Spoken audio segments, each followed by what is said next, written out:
Everyone, स्वागत है आपका आपके अपने ही चैनल द इंग्लिश हेडलाइंस में। दोस्तों, आज जो पैराग्राफ मैं आपके लिए लेकर आया हूँ, इसका टाइटल है ग्रीड नेवर विंस, अर्थात लालच की कभी भी जीत नहीं होती।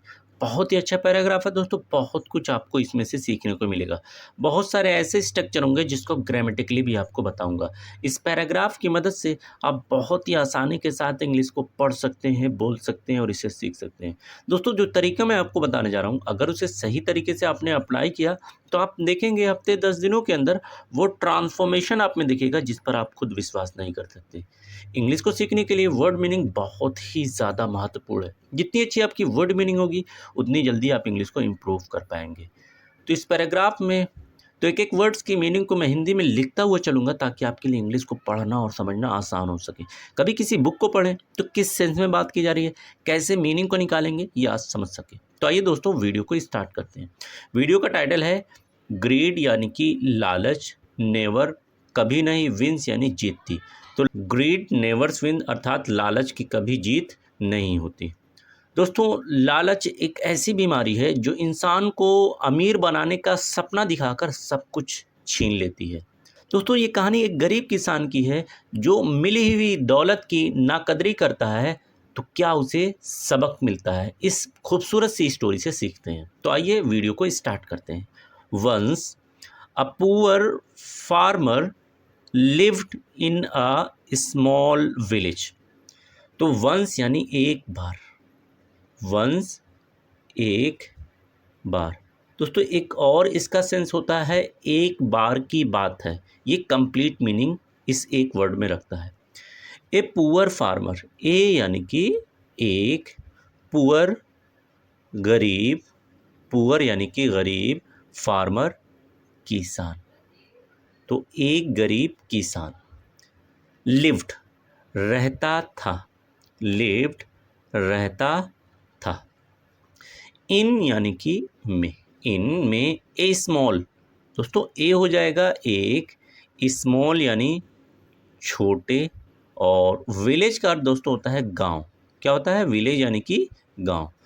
तो कह रहा है कि once a poor farmer lived in a small village.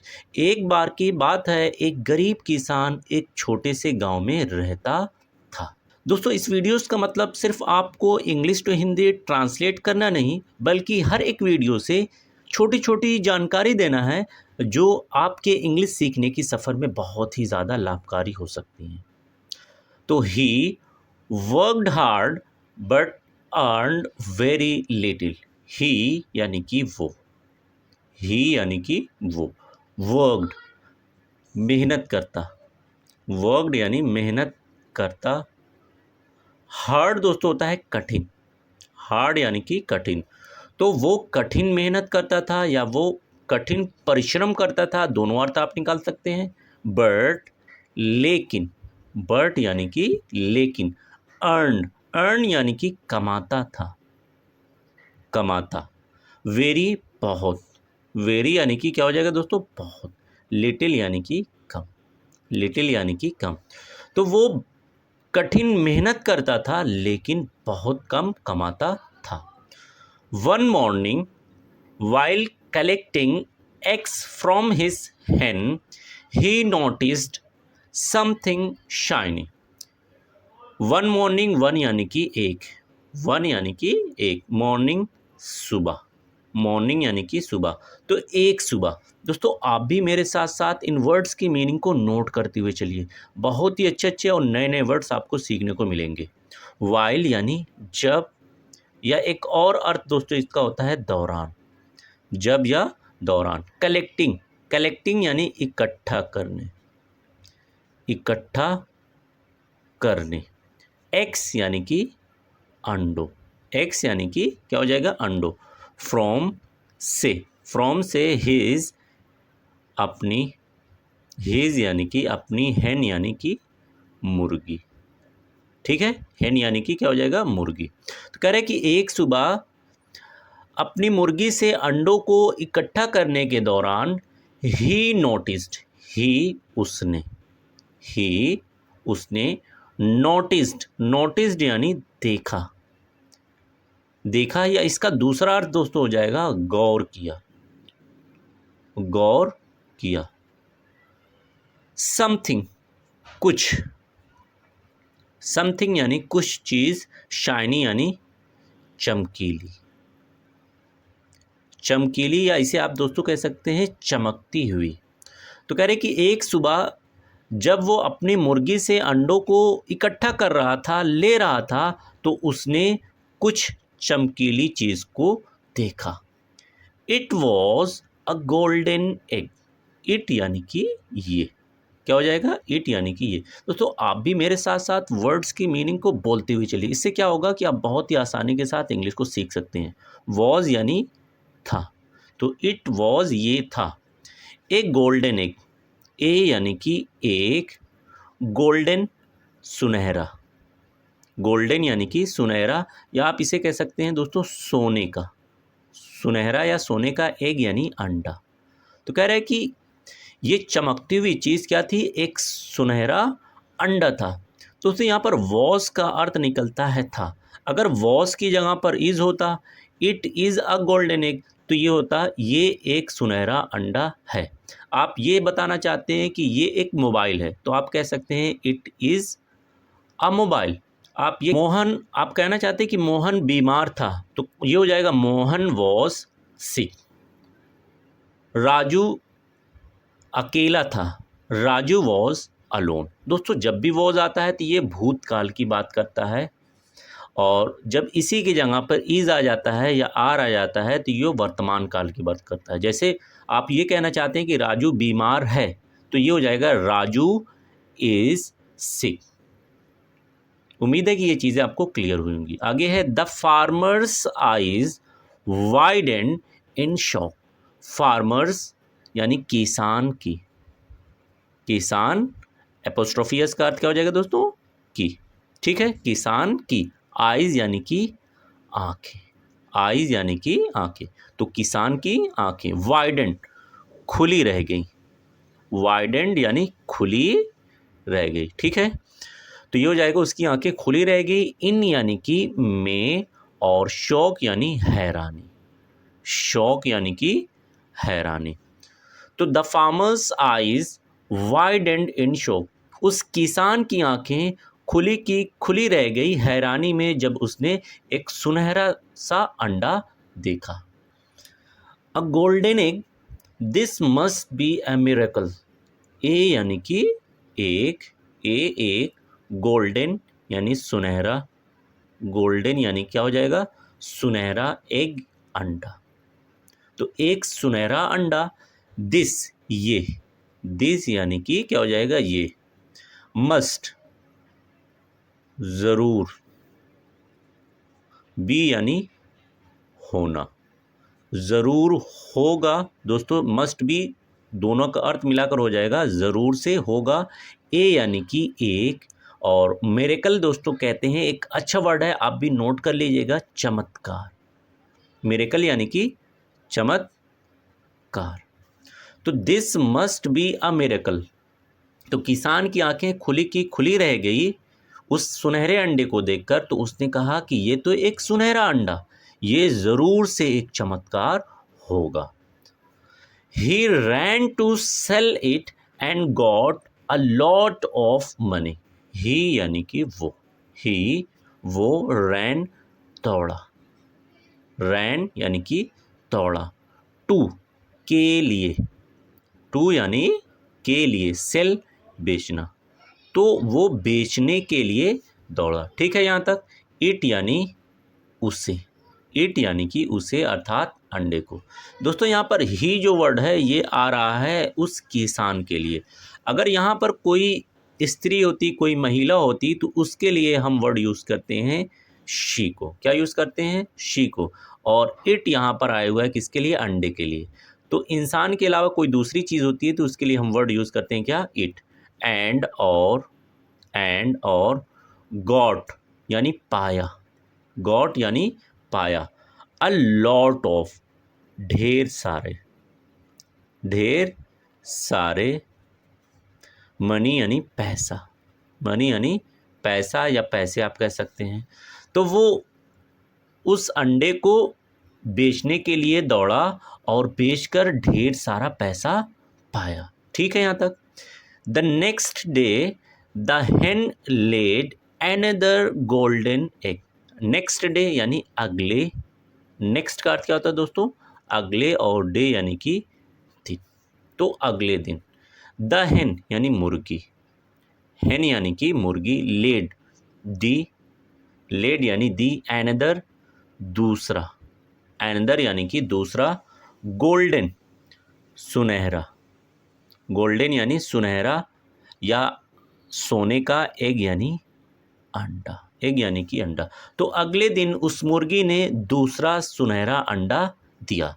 This happened every day, this यानी कि ये, दिस ये, हैपेंड होता, हैपेंड होता, एवरी डे, एवरी यानी हर, और डे यानी कि दिन, तो ये हर एक दिन होता, अर्थात मुर्गी हर एक दिन सोने का अंडा देती।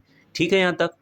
तो आगे देखते हैं। एंड सून, एंड और सून यानी कि जल्द। क्या होता है सून का अर्थ दोस्तों? जल्द। द फार्मर यानी वो किसान, वो किसान, बिकेम बन गया, बिकेम यानी कि बन गया, रिच, रिच दोस्तों होता है अमीर, रिच यानी कि अमीर। तो ऐसा ही हर एक दिन होता रहा और जल्द ही वो किसान अमीर बन गया। But as his wealth grew so did his greed. दोस्तों इस सेंटेंस को गौर से देखिएगा। कह रहा है कि बट लेकिन एज, यहाँ पर एज का अर्थ हो जाएगा जैसे जैसे, एज यानी कि जैसे जैसे। हिज वेल्थ, हिज यानी कि उसकी, हिज उसकी, वेल्थ दौलत, वेल्थ यानी कि क्या हो जाएगा? दौलत, ग्रू बढ़ती गई, बढ़ती गई। दोस्तों सेंटेंस का जो सेंस है वो समझते हुए चलिएगा। ठीक है, तो लेकिन जैसे जैसे उसकी दौलत बढ़ती गई। ठीक है यहाँ तक। सो यानी वैसे वैसे, वैसे वैसे। डिड, यहाँ पर दोस्तों डिड जो आ रहा है इसका सेंस हो जाएगा, ये आए हुए एक्चुअल में ग्रेव के लिए, तो डिड का भी मतलब हो जाएगा बढ़ती गई, डिड यानी बढ़ती गई। हिज उसकी, हिज उसकी, ग्रीड यानी कि लालच। क्या होता है? ग्रीड यानी कि लालच। तो इसका सेंस हो जाएगा लेकिन जैसे जैसे उसकी दौलत बढ़ती चली गई वैसे वैसे उसकी लालच भी बढ़ती हुई चली गई। तो but as his wealth grew so did his greed. If I get one egg a day, if अगर आई यानी कि मैं, आई मैं, गेट का दोस्तों अर्थ हो जाएगा पाता हूँ, गेट यानी कि पाता हूँ। One egg, one again one का अर्थ हो जाएगा एक, और एग यानी कि अंडा। ठीक है यहाँ तक। तो अगर मैं एक अंडा पाता हूँ ए डे, एग, ए यानी अगेन एग और डे यानी दिन, तो इसका कंप्लीट अर्थ हो जाएगा अगर मैं हर एक दिन में एक अंडा पाता हूँ। ठीक है यहाँ तक।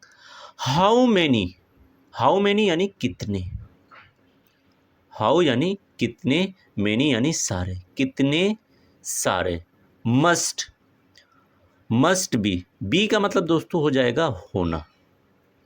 मस्ट दोस्तों वैसे मस्ट का अर्थ होता है ज़रूर से, यहाँ पर हो जाएगा सेंस निकलेगा गा गे का। तो कितने सारे होंगे, इनसाइड अंदर, इनसाइड अंदर। द hen मुर्गी, द hen उस मुर्गी के। ही उसने थॉट का दोस्तों हो जाएगा सोचा। थोड़ा सा इसको मैं बता दूं, थॉट जो है ये बना हुआ है थिंक से, थिंक का मतलब तो कंप्लीट अर्थ हो जाएगा दोस्तों। If I get one egg a day, अगर मुझे हर एक दिन एक अंडा मिलता है तो how many must be inside the hen, तो इस मुर्गी के अंदर कितने सारे अंडे होंगे ये उसने सोचा। Why wait, I will take them all at once. दोस्तों वाई का अर्थ होता है क्यों, वेट यानी इंतज़ार करना, क्यों इंतज़ार करना। आई यानी कि मैं, विल दोस्तों विल का सेंस निकलता है गागीगे का और टेक का अर्थ होता है लेना। तो विल टेक यानी लूँगा। थोड़ा सा मैं इसको और बताता चलूँ, अगर आप ये बताना चाहते हैं कि मैं लिखूँगा तो ये हो जाएगा आई विल राइट। मैं पढ़ूँगा तो ये हो जाएगा आई विल स्टडी। मैं खेलूँगा आई विल प्ले। तो जब भी आप भविष्य काल की बात करते हैं, कोई ऐसा काम जो आप करने वाले हैं, तो उसके लिए हमेशा विल लगाकर वर्ब की फर्स्ट फॉर्म लगाते हैं। तो आई विल टेक मैं लूँगा, देम यानी उन्हें, देम यानी कि उन्हें। ऑल का अर्थ दोस्तों होता है सभी, ठीक है। ऑल का अर्थ क्या होता है? सभी। अट वंस दोस्तों, अट वंस होता है एक बार में। एट वंस यानी कि एक बार में, ठीक है यहाँ तक। तो कह रहा है कि इतना इंतज़ार क्यों करना, क्यों ना मैं एक ही बार में उन सभी अंडे को ले लूँ। तो विदाउट थिंकिंग, विदाउट का अर्थ दोस्तों होता है बिना, विदाउट यानी कि बिना, थिंकिंग यानी सोचे, तो बिना सोचे, ठीक है। आगे बढ़ते हैं। ही उसने, ही यानी कि उसने। ग्रैब, ग्रैब्ड का अर्थ दोस्तों एक होता है पकड़ा और एक और इसका अर्थ होता है उठाया। तो ही ग्रैब्ड अ नाइफ, ए यानी कि एक, और नाइफ का अर्थ दोस्तों होता है चाकू। तो उसने एक चाकू उठाया एंड, और एंड यानी कि और, किल्ड मार डाला, किल्ड यानी कि मार डाला, द हेन उस मुर्गी को। तो बिना सोचे समझे उसने एक चाकू उठाया और उस मुर्गी को मार डाला। किस लिए? ताकि सारे अंडे को एक साथ ले सके। But to his horror there were no golden eggs inside. But यानी कि लेकिन, क्या हो जाएगा? बट का अर्थ दोस्तों क्या होता है? लेकिन। टू के लिए, टू यानी कि के लिए। हिज उसके, हिज यानी उसके। हॉरर दोस्तों होता है डर या खौफ। अच्छा वर्ड है दोस्तों, नोट कर लीजिएगा। हॉरर यानी डर या खौफ। लेकिन उसके डर के लिए there were no golden eggs. There दोस्तों ये इंट्रोडक्टरी वर्ड है, इसलिए इसका कोई अर्थ नहीं निकलेगा। वर यानी थे। दोस्तों वर जो है आपका वॉज का बहुवचन है। जब एक चीज़ होती है तो हम वॉज लिखते हैं, और जब एक से ज़्यादा होती है तो वर का इस्तेमाल हम करते हैं। जैसे यहाँ पर एक से ज़्यादा अंडे हैं तो क्या आएगा? वर आएगा। तो देयर वर नो यानी कि नहीं, नो का अर्थ नहीं, और गोल्डन का अर्थ हो जाएगा दोस्तों सुनहरा या फिर सोने के। एक्स यानी अंडे, एक्स यानी कि अंडे, और इनसाइड का अर्थ हो जाएगा अंदर। लेकिन उसके डर या खौफ के लिए उस मुर्गी के अंदर एक भी सुनहरे अंडे नहीं थे। अर्थात जब वो उसे मारता है तो उसे एक भी अंडा नहीं मिलता है, जिसे देखकर वो बिल्कुल डर जाता है, खौफ में आ जाता है, सदमे में आ जाता है कि यह आखिर उसने क्या किया। His precious hen was gone forever। His यानी कि उसकी, हिज उसकी, और प्रीसियस का अर्थ दोस्तों होता है कीमती, या इसका एक और अर्थ निकलता है अहम। तो प्रीसियस यानी कि कीमती, या आप इसे मूल्यवान कह सकते हैं। हेन यानी मुर्गी, तो उसकी कीमती मुर्गी वॉज थी। दोस्तों एक मुर्गी की बात हो रही इसलिए यहाँ पर वॉज आ रहा है। अगर एक से ज़्यादा मुर्गी होती तो यहाँ पर क्या आता? वर आता आपका। गॉन यानी जा चुकी, गॉन यानी जा चुकी। फॉर एवर अच्छा वर्ड है दोस्तों, नोट कर लीजिएगा। फॉर एवर यानी हमेशा के लिए, फॉर एवर यानी कि हमेशा के लिए। तो उसकी कीमती मुर्गी हमेशा के लिए उसके हाथों से जा चुकी थी। The farmer sat on the ground holding his head. The farmer यानी वो किसान, फार्मर यानी कि किसान। सैट बैठ गया, सैट यानी कि बैठ गया। ऑन प्रीपोजिशन दोस्तों है, इसका अर्थ हो जाएगा पर। ऑन यानी कि पर, ठीक है। तो ग्राउंड, ग्राउंड जमीन, तो जमीन पर वो किसान बैठ गया। होल्डिंग पकड़े हुए, होल्डिंग पकड़े हुए, ठीक है यहाँ तक। हिज यानी कि अपने, हिज अपने, हेड यानी सर। तो अपने सर को पकड़े हुए वो किसान ज़मीन पर बैठ गया, अर्थात बहुत ही ज़्यादा सदमे में आ गया। व्हाट यानी कि क्या। हैव आई डन, दोस्तों आई का अर्थ होता है मैं, आई यानी कि मैं, और हैव के साथ वर्ब की तीसरी फॉर्म आती है तो प्रेजेंट परफेक्ट टेंस निकलता है, जिसका अर्थ निकलेगा किया। तो उसने सोचा व्हाट हैव आई डन, ये मैंने क्या किया। ही यानी उसने, विस्पर्ड, दोस्तों विस्पर्ड भी एक अच्छा वर्ड है, पिछली वीडियो में मैं आपको बता चुका हूं। इसका अर्थ होता है धीमी आवाज में बोलना या किसी के कान में कुछ कहना। तो उसने धीमी आवाज में बोला कि ये मैंने क्या किया। माई ग्रीड हैज डिस्ट्रॉयड एवरीथिंग, माई यानी कि मेरी, माई यानी कि मेरी, और ग्रीड का अर्थ दोस्तों होता है लालच। तो मेरी लालच, और हैज़ के साथ यहाँ पर वर्ब की तीसरी फॉर्म आ रही है। जैसे यहाँ पर हैव के साथ वर्ब की तीसरी फॉर्म आ रही है तो प्रेजेंट परफेक्ट, तो अगेन यहाँ से प्रेजेंट परफेक्ट जिसका अर्थ हो जाएगा बर्बाद कर दे। तो मेरी लालच ने बर्बाद कर दे, एवरीथिंग यानी सब कुछ, तो मेरी लालच ने सब कुछ बर्बाद कर दिया। But it was too late, but यानी कि लेकिन, बट लेकिन, इट दोस्तों होता है ये, वॉज था, वॉज यानी था, टू का अर्थ दोस्तों होता है बहुत ही ज़्यादा, या इसका एक और अर्थ निकलता है हद से ज़्यादा। लेट यानी देरी, लेकिन ये बहुत ही ज़्यादा देरी हो चुकी थी। आखिरकार उसे समझ आ गया कि उसने ये क्या हरकत की है नादानी में, लालच में, लेकिन अब बहुत ज़्यादा लेट हो चुकी थी। ही हैड लॉस्ट एवरीथिंग, ही यानी कि उसने। दोस्तों अगेन देखिए यहाँ पर हैड के साथ वर्ब की तीसरी फॉर्म आ रही है, ऊपर हैज़ के साथ आ रहा था तो ये प्रेजेंट परफेक्ट था। जब हैड आता है तो आपका जो एक्शन है वो भूतकाल में चला जाता है, यानी उसने वो खो चुका था। एवरीथिंग सब कुछ, एवरीथिंग यानी सब कुछ। बिकॉज ऑफ, बिकॉज ऑफ का दोस्तों अर्थ होता है की वजह से, की वजह से, ऑफ यानी कि, बिकॉज का मतलब वजह, तो की वजह से, हिज यानी कि अपने, और इम्पेशेंस यानी बेसब्री या लापरवाही, दोनों अर्थ होता है इम्पेशेंस यानी बेसब्री या लापरवाही। तो सोचा कि उसने बेसब्री या लापरवाही की वजह से अपने पास के सब कुछ चीज़ों को खो चुका था। तो दोस्तों लालच बुरी बला है, ये जो भी करता है तो अपने पास के सब कुछ चीज़ों को खो डालता है। Thanks for watching this video.